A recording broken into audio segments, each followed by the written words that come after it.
In yesterday's program, we saw how Mary had just turned to her family and told them that she is with child. But when Joseph heard the news, he was stunned. It was like he was stabbed to the heart. He looked in her eyes and said numbly, his voice shaking with wounded love, "Mary, who is the father?" Mary's eyes filled with tears. She rushed to his side, grabs his hands, tears running unchecked down her cheeks. "Joseph, I would never be unfaithful to you.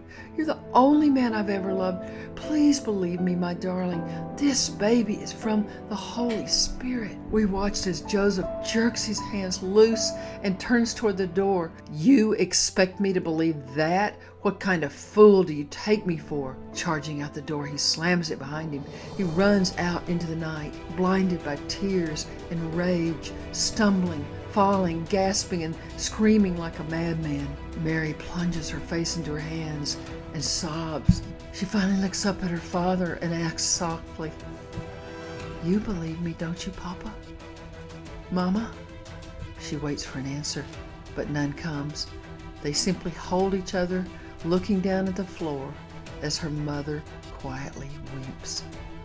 "Then I must go see Cousin Elizabeth," Mary says, her jaw set. "Please let me go. I know she will understand." "All right, child," her father relents. "Perhaps she can speak some sense into you." That night, while tossing on her pallet, she clings desperately to the words of the angel. "You will be with child and give birth to a son, and you are to give him the name Jesus. He will be great, and he will be called the Son of the Most High." The Son of the Most High, Jesus the Messiah. She rolls the words over and over in her mind. "I know it's true. No matter what my beloved thinks, no matter what my parents think, he is the Son of God." She turns over on her back and whispers, "Father, this is your son.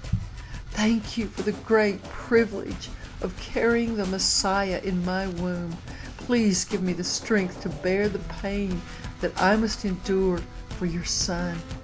Thank you for the high honor of suffering for his sake." Finally, she drifts off to sleep, filled with thoughts of her baby boy, the Messiah, soon to be born in the city of David as Bethlehem's lamb. Oh, Mary, if you could only know how your story inspires us today.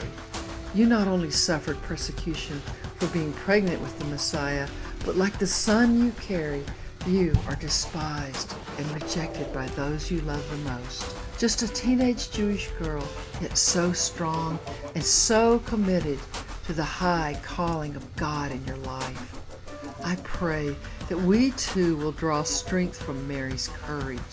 May you and I be encouraged to carry Jesus to a fallen world. In spite of persecution or whatever you may be going through, may you and I be willing to endure the wounds and persevere.